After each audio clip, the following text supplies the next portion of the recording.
제가 지금 와 있는 곳은 경기도 하남시 동사지에 와 있습니다. 예전에는 절 이름을 잘 몰랐기 때문에 충궁동 사지라고도 불렀고요. 또 충궁리 사지라고도 불렀습니다. 이 동사지에는 2개 석탑이 현재 남아 있어서 오래전부터 사찰이 있었음을 알 수 있고요.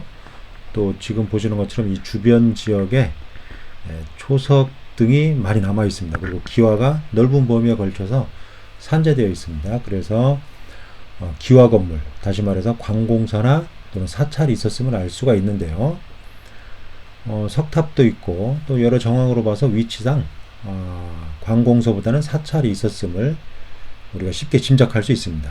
현재 이처럼 동사지에는 서로 다른 양식으로 건립시기가 다른 2기의 석탑이 있습니다. 이 석탑에 대해서는 일제강점기였던 1917년부터 조사가 이루어졌죠. 당시 조선 총독부가 우리나라 전역에 있는 많은 문화유적지들을 합방 직후에 본격적으로 조사를 하기 시작했는데, 그때 당시 서울 경성 지역 이쪽 지역부터 조사를 해 내려가기 시작했습니다. 그래서 서울 쪽에서 가까운 지역부터 조사를 했습니다. 그래서 그 조사 순서에 의해서 보물 순서가 정해졌다고 볼 수가 있는 거죠. 그래서 서울 쪽에 가까운 위치에 있는 문화재들이 비교적 빠른 번호를 가지고 있는 경우가 바로 그런 이유라고 할 수 있습니다. 이 동사지 3층 석탑과 5층 석탑도 이미 일제강점기부터 조사가 되었고, 또 1960년대에 들어와서 우리나라 석탑 연구자들도 주목을 하기 시작했고, 또 지금 보시는 3층 석탑은 아주 오래전에 해체 수리가 이루어지기도 했습니다. 그 과정에서 여러 유물들이 발견되기도 했죠. 제 은사님인 정용호 교수님이 이제 진행을 하셨고, 당시 김희경 선생님이라고 석탑을 많이 연구하신 그런 분이 계셨는데, 이런 분들이 이제 해체 수리에 관여를 하셨습니다. 그래서 관련 유물들이 남아 있습니다. 그런데 이 동사지는 독특하게 지금 보시는 것처럼 서로 다른 층수와 다른 양식의 석탑이 있다는 거죠. 또 건립시기도 다른 걸로 보입니다. 보통 하나의 사찰에 2개의 석탑이 있을 경우는 쌍탑이라고 하는데요. 그럴 경우는 같은 양식이거나 아니면 같은 시기에 조성되었거나 아니면 같은 위치에 또는 사찰의 중심 구역에 좌우로 위치하거나 이렇는데, 이 동사지는 아주 독특한 경우에 해당됩니다. 그래서 서로 어울리지 않는 측면을 가지고 있죠.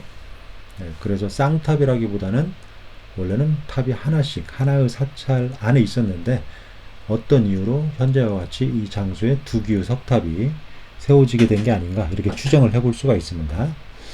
이 석탑은 일제강점기부터 조사가 되었다고 하죠. 일제강점기 때 조사된 자료 사진입니다.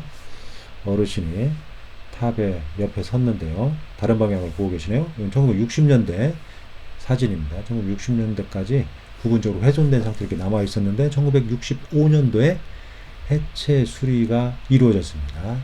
그때 당시 65년도부터 66년 1월까지 해체 복원 수리가 이루어졌다고 하는데요. 당시의 사진입니다. 기단 하부까지 해체가 이루어졌고, 많은 잡석들이 있음을 알 수가 있죠. 당시 정확하게 보고서가 남아있지 않아서 이 석탑이 원래 위치에 있었는지 안 있었는지는 정확히 알 수 없지만, 여러 정황으로 봐서 원래 위치는 아니었던 걸로 이렇게 추정되고 있습니다. 그래서 기단부를 지하를 견고하게 하기 위해서 이와 같이 당시 석탑을 해체하고 복원할 때 견고하게 다지는 모습이죠. 그리고 이렇게 자갈돌도 넣어서 석탑이 워낙 하중이 많기 때문에요. 그리고 당시 이런 소탑들이 석탑에서 출토가 되었습니다. 또 이런 독특한 용기도 출토가 되었죠.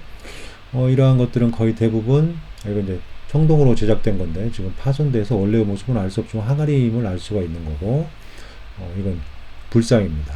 금동 불상이었겠죠. 이런 불상도 출토가 되었고, 다양한 유물들이 나왔습니다. 그리고 이 석탑 주변에서 이와 같이 상륜부에 활용되었던 수연이라고 하는데요. 이런 부재들도 나왔습니다. 이런 유물들이 거의 대부분 고려시대에 조성된 걸로 보입니다. 그래서 이 탑에 조성과 동시에 넣었을 걸로 보이기 때문에 이 탑도 고려 초, 그러니까 유물들과 탑의 양식도 그렇게 서로 어울리고 있습니다. 그래서 고려 초기에 건립된 3층 석탑으로 보는 것이 전반적인 견해입니다. 그런데 기단부나 탑신부의 양식이 신라시대에 건립된 석탑들과 상당 부분 닮아 있습니다. 지금 보시면 하층 기단에 이와 같이 안상을 새겼죠. 강면에 3개씩 안상을 장식을 했습니다. 그렇지만 안에 별도의 문양을 넣지는 않았습니다. 일반적으로 고려시대에 오면 안상 안에 화려하게 더 장엄하기 위해서 별도의 문양을 넣는데 신라시대에는 간략하게만 합니다. 그런데 고려 초기에는 그러한 것들을 이어받아서 아직은 장식을 넣지 않는 상황이라고 볼 수가 있는 거죠. 옥에서 끝부분인데요. 하부에 홈이 있습니다. 어깨받침이 5단이고 하부에 홈이 있는데 저걸 낙수홈이라고 하죠.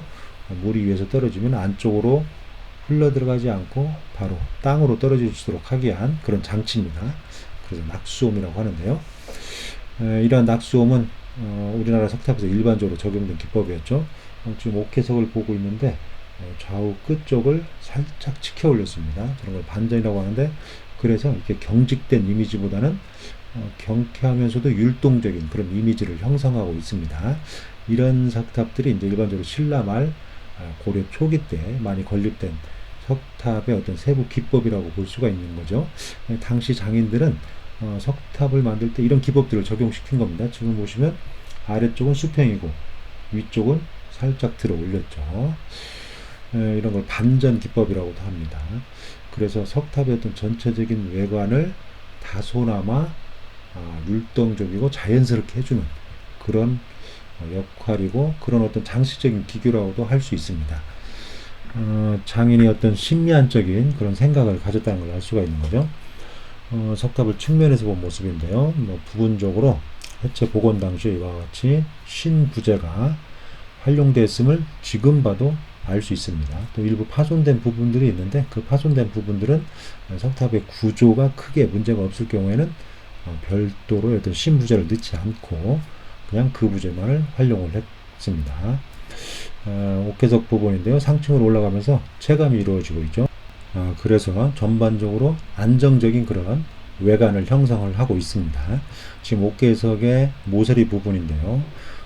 간단하게 지적한 것 같지만 저 안에 어떤 석공에 기교가 많이 들어가 있다고 볼 수가 있습니다.